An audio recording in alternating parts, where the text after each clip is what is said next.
جو چیزوں کو اور خوبصورت بنا دیتا ہے. کوئی شک نہیں اقبال بھائی، یہ یادیں جو ہیں یہ واقعی آپ کی زندگی کو خوبصورت بناتی ہیں ہوں گے، لیکن وہ جی گھر بڑے نہیں تھے، لیکن دل کتنے بڑے ہوا کرتے تھے. دل کا کچھ حصہ میں نے سنبھال کے رکھا ہوا اچھا ہے. تو اقبال بھائی یہ بتائیے، ویسے تو آپ کی ماشاءاللہ سے اس قدر طویل فہرست ہے، اس پہ بھی میں بات کروں گی، لیکن جی آج کل کیا ہو رہا ہے؟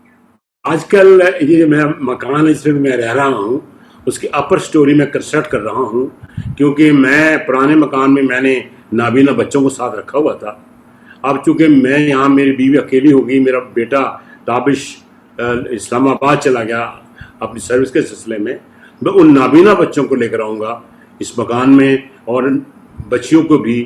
اور میرے پاس بینا لکھنے والی بچیاں ہیں جو پڑھتی ہیں، ریکارڈ کرتی ہیں نابیناؤں کے لیے، کتابیں نابیناؤں کے لیے تیار کرتی ہیں، اور ہم مختلف سرانجام دیتے ہیں اپنے مقاصد، اور سوئی چھڑی کا کام بھی وہیں ہوتا ہے. تو اب وہ اس طرح ہوا کرے گا نئے مکان میں.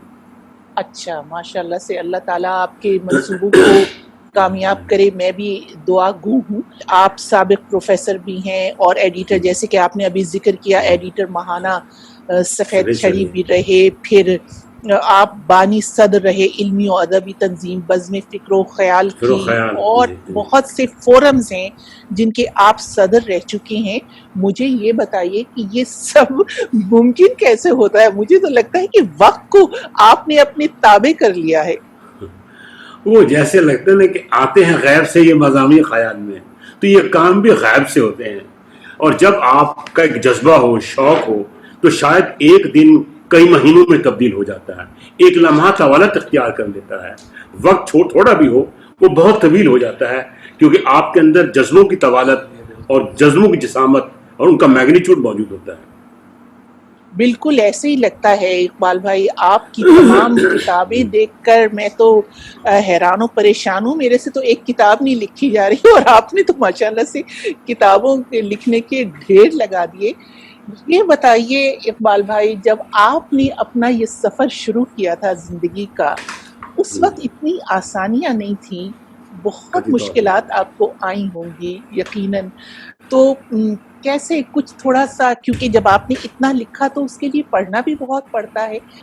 دیکھیے، ایک جذبہ ہوتا ہے. جب مجھے نظرانہ بند ہوا تو جو ہمارے بعض رشتہ دار تھے جن کے ساتھ کوئی رکاوٹیں چل رہی ہوتی ہیں، وہ کہتے تھے کہ میرے فادر کو کہ اب تمہارا بیٹا بھیک مانگے گا اور کیا کرے گا. تو بلکہ شاید آپ کو پتا ہو کہ جب میرا دوسرا بھائی نابینا ہوا اور تیسرا بھائی بھی نظر کھو بیٹھا، تو میرے والد صاحب خودکشی کرنے جا رہے تھے. میں نے اس کا ذکر اپنی کئی تحریروں میں کیا ہے. اور وہ رات کو جب اٹھے تو میں نے انہیں روکا. میں نے کہا ابا جی، حالانکہ میری عمر 10-11 سال تھی، میرے فادر نے خود اپنے ایک مضمون میں یہ تحریر کی ہے کہ اگر آپ خودکشی کریں گے تو خودکشی تو ہم کر رہے ہوں گے، زندگی ہماری ختم ہو جائے گی. تو ان کو ایک حوصلہ ہوا، اور انہوں نے مجھے، میں سمجھتا ہوں کہ 12 گھنٹے 14 گھنٹے وہ مجھے پڑھ کر سناتے رہے، اور بریل میں چیزیں منتقل ہوتی رہیں.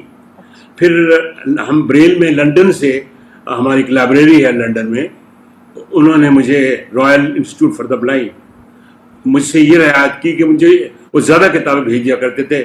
وہ ویسے 2 بھیجتے تھے، مجھے 10-12 کتابیں بھیج دیتے تھے. تو میں وہ پڑھتا تھا، سنتا تھا، اور مجھے چیزیں کچھ زیادہ ذہن میں آ جاتی تھیں. اور میں چونکہ بڑا کریٹو میں سمجھتا رہا ہوں اپنے آپ کو، تو مجھے کبھی دقت نہیں آئی. مجھے شوق تھا پڑھنے کا، اور شوق ہر رنگ رکیبے سر و سامان نکلا. جب شوق ہوتا ہے تو پھر سر و سامان کی اتنی ضرورت نہیں ہوتی.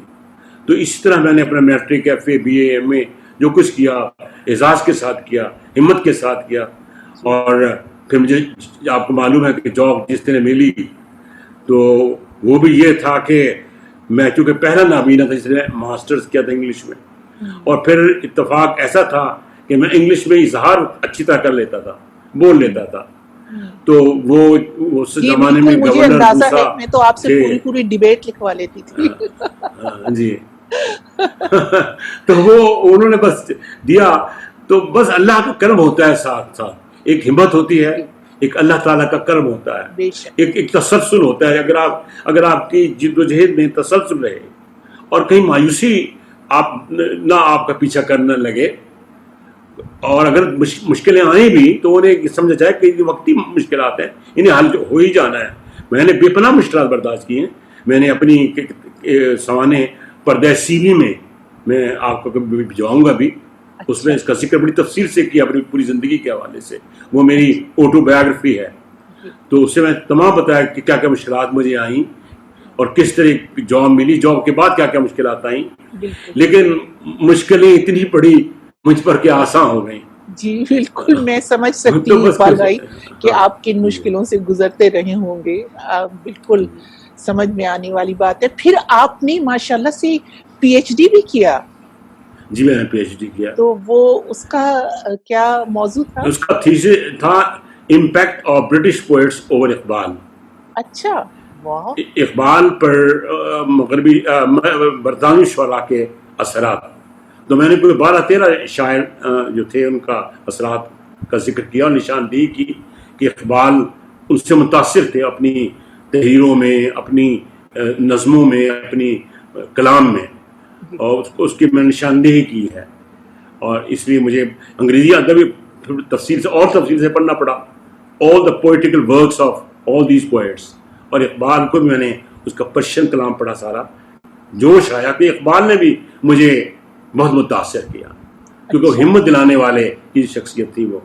اور آپ مجھے جاوید اقبال، جیسے جاوید اقبال نے ایک بار لکھا تھا، وہ مجھ سے خط وغیرہ لکھتے رہے، کیونکہ میں نے ایک کتاب لکھی تھی اقبال بحضور اقبال، تو انہوں نے مجھے بتایا کہ آپ شاید آپ کو معلوم ہوگا کہ علامہ اقبال کی ایک آنکھ سے، صرف علامہ اقبال ایک آنکھ سے دیکھ سکتے تھے، اور انہیں ایک آنکھ سے نظر نہیں آتا تھا، اور آخری دنوں میں وہ آنکھ بھی ختم ہو گئی تھی، وہ صرف لکھوایا کرتے تھے۔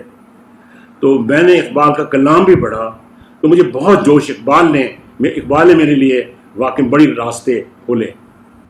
تو اب اس وقت اتفاق سے شاعری کی بات ہو رہی ہے اقبال بھائی، تو آپ کی تو ماشاءاللہ سے شاعری پہ یہ میں پڑھ رہی تھی کہ بہت کتابیں ہیں، ساحل تشنہ لب، سوالیہ نشان، ایک ہم سفر اچھا لگا، یہ کافر دل نہیں مانا، یہ، اور آپ نے اس میں پنجابی میں، فارسی میں بھی کی ہے شاعری کی ہے؟ جی میں نے کی ہے نا؟ جی تو اقبال بھائی بات تو ہم آپ سے کرتے رہیں گے، باتیں تو آپ سے بہت ہی کرنے والی ہیں، لیکن یہ تھوڑی سی، کیونکہ اب علامہ اقبال کا ذکر ہو گیا، تو یہ ایک آپ کی کتاب کا مجھے ایک جو ہے اس کا ٹائٹل یا کہنا چاہیے، وہ مجھے بہت لگ رہا ہے کہ ایک ہم سفر اچھا لگا۔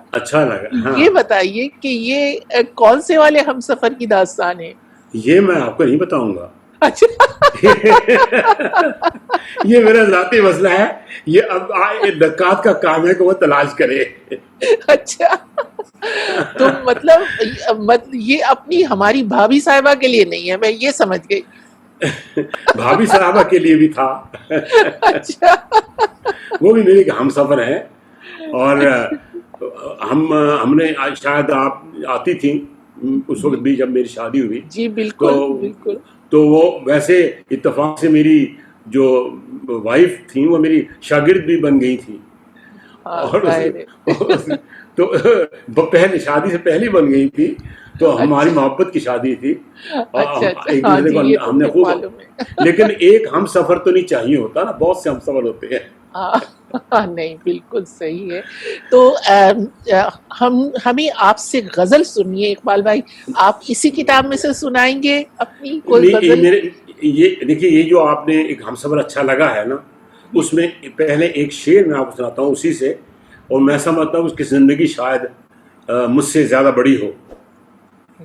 منزلوں کی بات چھوڑو، کس نے پائی منزلیں، منزلوں کی بات چھوڑو کس نے پائی منزلیں، ایک سفر اچھا لگا، ایک ہم سفر اچھا لگا، ایک سفر اچھا لگا، ایک ہم سفر اچھا لگا۔ اور ایک اور شعر کسی اور کتاب کا ہے، میں سمجھتا ہوں وہ بھی زندہ شعر ہو سکتا ہے۔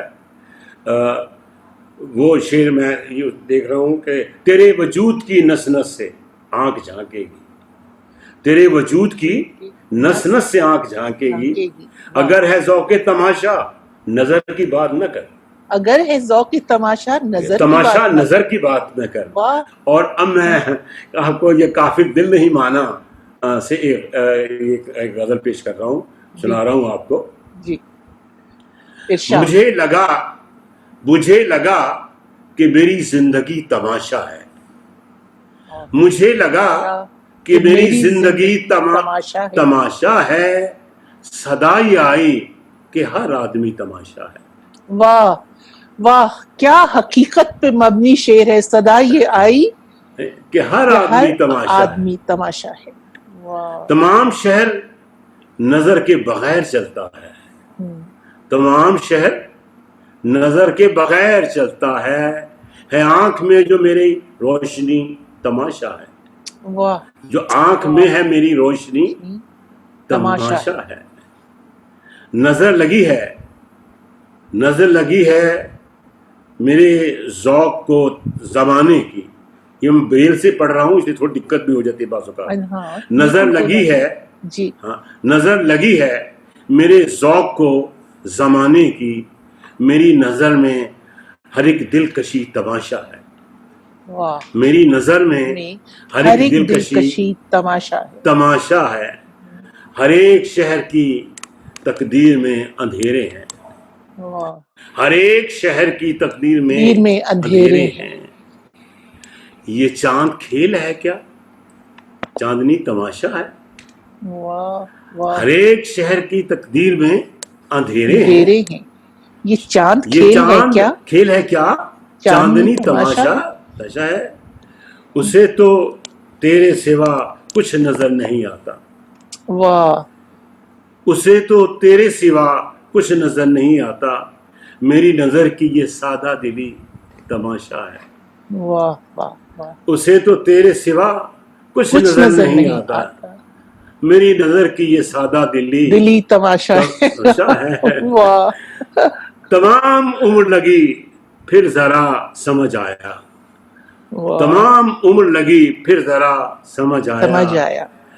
یہ دل لگی ہو کہ دل کی لگی تماشا ہے. واہ واہ واہ واہ. تمام عمر لگی پھر ذرا سمجھ آیا. یہ دل لگی ہو کہ دل کی لگی تماشا ہے. یہ دل لگی ہو کہ دل کی لگی تماشا ہے. ہزار شکر, اگلا شعر ہے.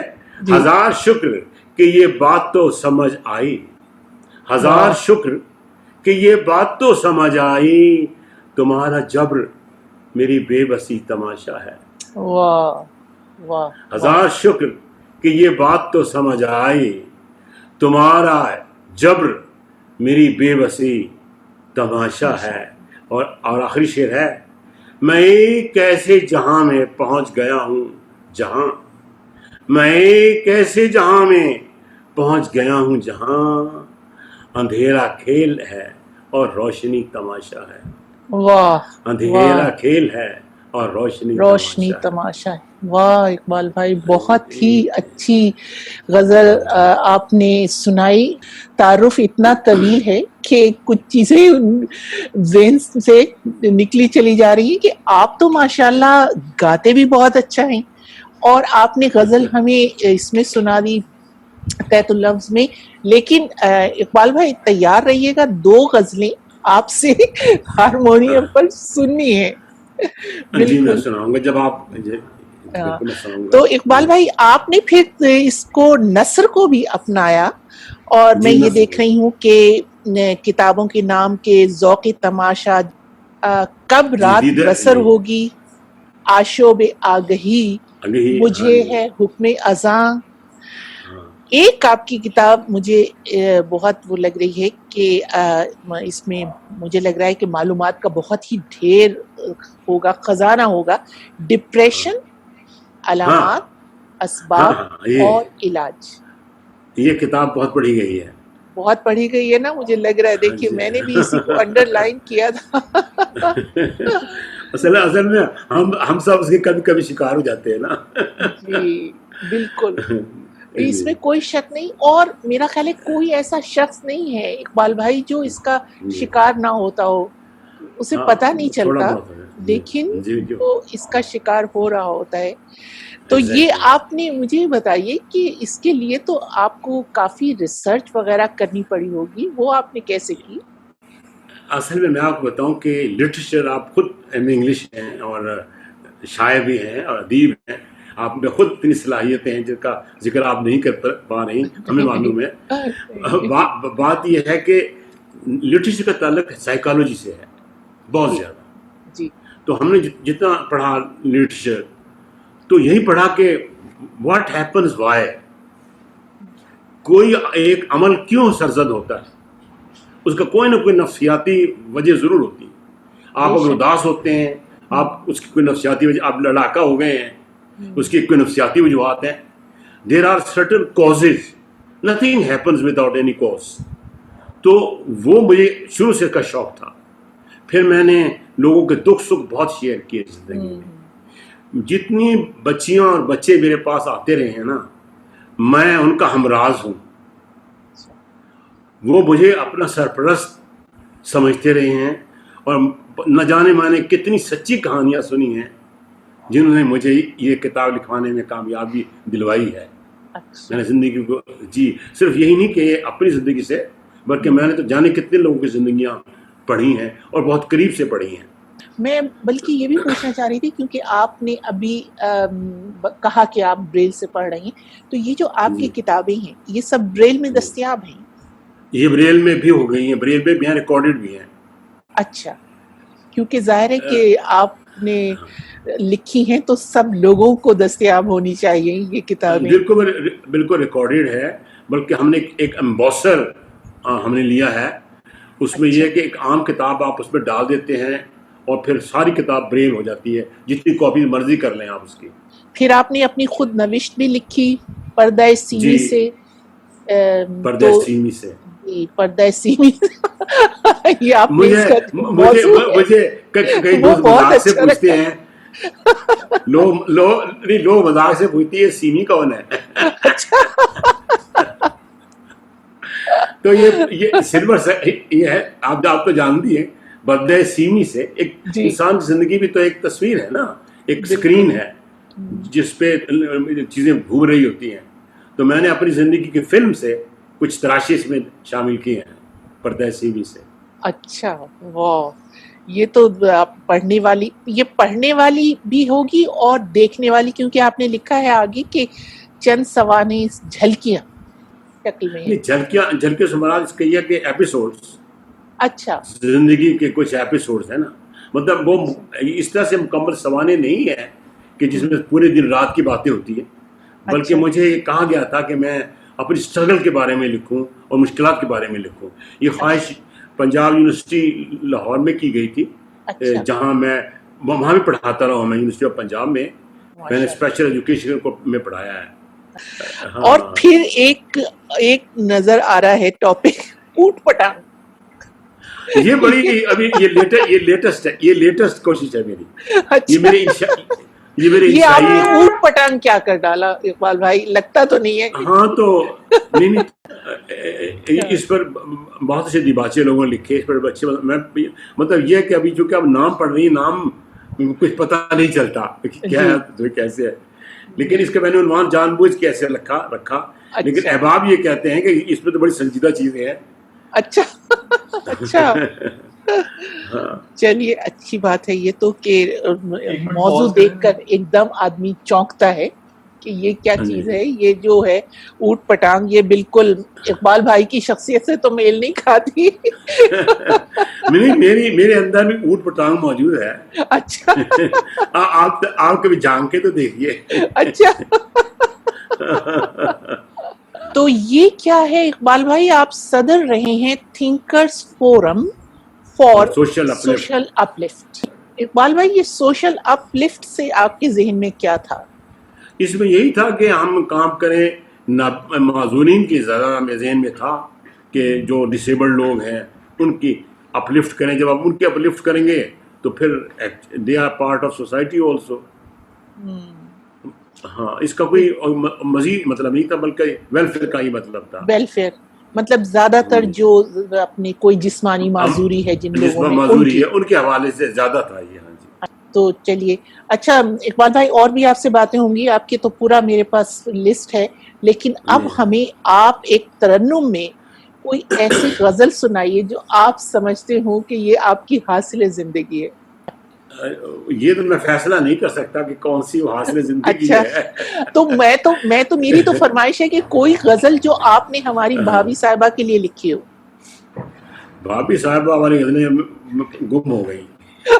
کیا یہ کیا بات ہوئی؟ مل نہیں رہی. اقبال بھائی دیکھیں یہ زیادتی ہے بالکل. تو ایک غزل ہے میں آپ کے سامنے پیش کرتا ہوں.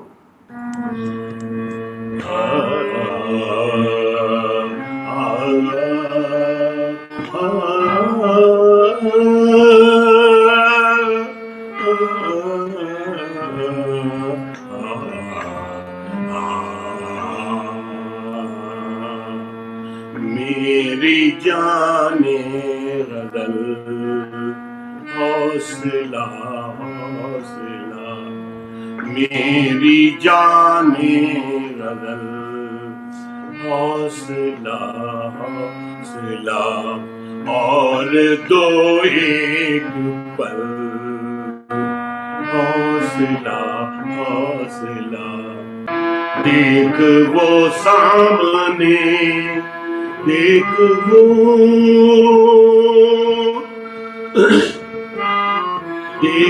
وہ سامنے، دیکھ وہ سامنے، روشنی سی کوئی دو گھڑی اور چل حوصلہ حوصلہ، میری جان غزل حوصلہ حوصلہ. دیکھ مت کوئی آنچل کوئی صاحباں، دیکھ مت کوئی آنچل کوئی صاحباں، ان سے آگے نکل، ان سے آگے نکل، حوصلہ حوصلہ، میری جان غزل حوصلہ حوصلہ.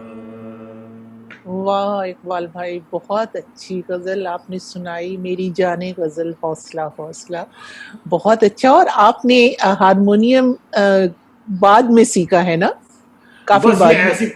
ایسی کوششیں ہی تھوڑی بہت کی ہے. میرے پاس نہ تو وقت ہے نہ اتنا کوئی ریاض میں جیسے بولتے کرتا ہوں.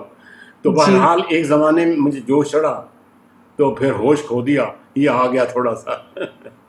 تو کچھ میں اپنی غزلوں کی دھنیں کچھ نکال لیتا ہوں. اچھا تو ہاں بس دل بہلا لیتا ہوں کچھ تھوڑا سا. ہاں. اور جنہیں موسیقی نہیں آتی ان کا بھی دل بہل جاتا ہے. میں اقبال بھائی یہ پڑھ رہی تھی کہ آپ نے یہ جو نابیناؤں کی ملک گیر تحریک ہے، پاکستان ایسوسی ایشن آف دا بلائنڈس، تو اس کے آپ صدر بھی رہے.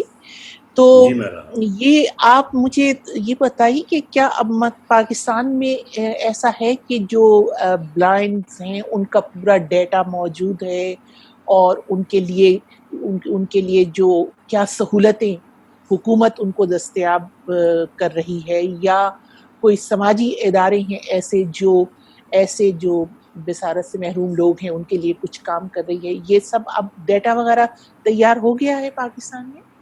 ڈاٹا بڑی حد تک موجود ہے، اور میں سمجھتا ہوں کہ نابیناؤں کے لیے خاصی سہولتیں موجود ہیں. اچھا. کچھ کتابیں بھی ایک حد تک مل جاتی ہیں، اور 2% اور 3% کوٹا جو ہے وہ بھی اویلیبل ہے سروسز میں. اور خود ہمارے اپنے ادارے سے میں سمجھتا ہوں کوئی 1000 کے قریب بچے اب جاب کر رہے ہیں جنہیں ہم نے پڑھایا ہے. اچھا، تو مختلف مطلب آپ نے جو اسٹیجز سے. اسکول کھولا ہوا تھا وہ وہاں سے؟ ہاں جی، اس کے اپنے بچے.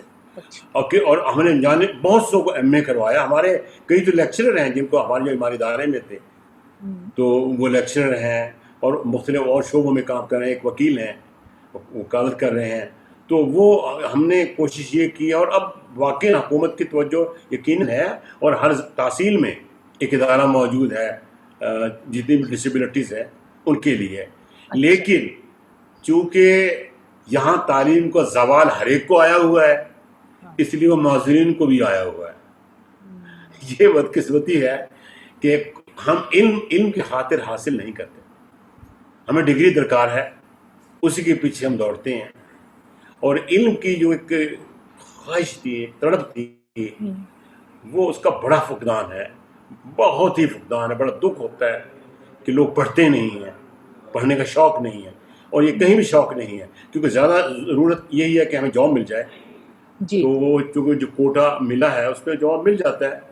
اور اب پی ایف ایف بھی ایک ادارہ ہے اسلام آباد میں، تو وہ لوگ بہت سی کتابیں ریکارڈ کی ہیں، ہزاروں کی تعداد میں، تو یہ بچے کیسٹ کے ذریعے سے ان کو سن لیتے ہیں۔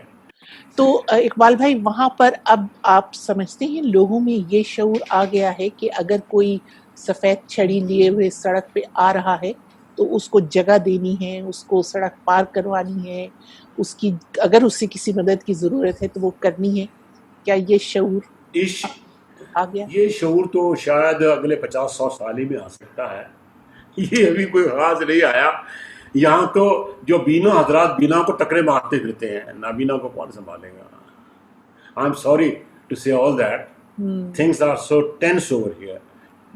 ہماری اقدار کتنی بری طرح پامال ہوئی ہیں، ہماری فکر کو گہن لگ گیا ہے، تو ہم سوچتے نہیں، دوسروں کے لیے نہیں سوچتے، ہم دوڑتے چلے جا رہے ہیں، بیچ میں چلا جائے، مارا جائے، کچھ ہو جائے، آپ کو آگے بڑھنا چاہیے۔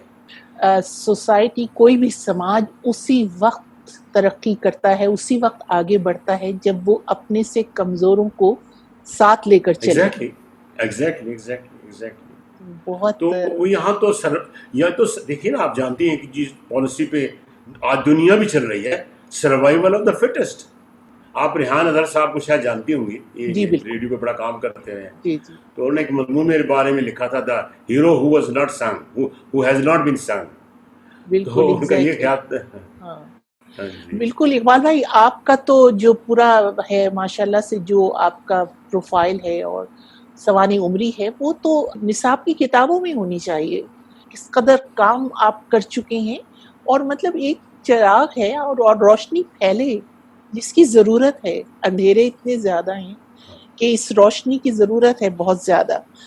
تو اقبال بھائی، یہ گفتگو مکمل نہیں ہوگی اگر میں آپ کی رفیق زندگی کا ذکر نہ کروں کہ انہوں نے جیسے آپ کا ساتھ دیا ہم سفر بن کے، وہ تو کوئی اس کے بارے میں کچھ تھوڑا سا کہیے، وہ تو کوئی شاید مثال ایسی نہ مل سکے۔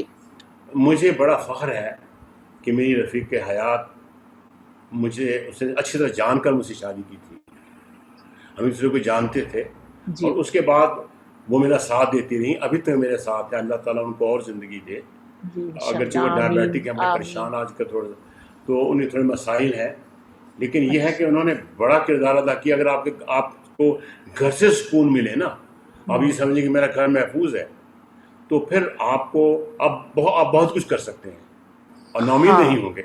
بالکل بالکل اقبال بھائی، میں تو دعا گو ہوں کہ انشاءاللہ آپ کا سفر اسی طرح جاری رہے، اور اسلام آباد کے جو وہ ایوانوں میں بیٹھے ہیں ان کو آپ جیسے لوگ نظر آئیں جو دوسروں کے لیے روشنی پھیلا رہے ہیں۔ تو کاش کہ آپ لوگوں کی، آپ کی روشنی اسلام آباد کے ایوان تک بھی پہنچے۔ میں بہن مہپارہ کا شکر گزار ہوں، انہوں نے مجھے موقع دیا کہ میں پوری دنیا میں جو لوگ اردو سمجھتے ہیں ان سے مخاطب ہو رہا ہوں۔ میں یہ بتانا چاہتا ہوں کہ یہ درد جو نابیناؤں کی بھلائی کا مجھ میں پیدا ہوا، وہ اس لیے کہ ہم 3 بھائی نابینا تھے، ایک بہن نابینا تھی، لیکن ہم نے جد و جہد کی اور باعث زندگی کمائی۔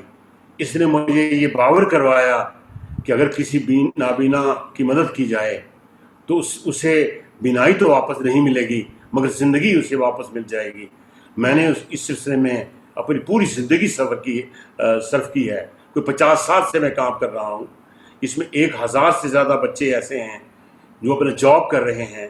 ہم نے کوئی 2000 کے قریب بچوں کو MA تک فری پڑھایا ہے، ہمارا ہاسٹل ہے جہاں وہ فری پڑھتے ہیں، اور قرآن مجید کی تعلیم بھی ہم دیتے ہیں، قرآن مجید حفظ کرواتے ہیں، اور اس پر 3-4 لاکھ روپے پاکستانی ماہانہ خرچ کر رہے ہیں ہم لوگ. اس سے زیادہ اس کی ضرورت ہے کہ سہولتیں ہمارے پاس نہیں ہیں.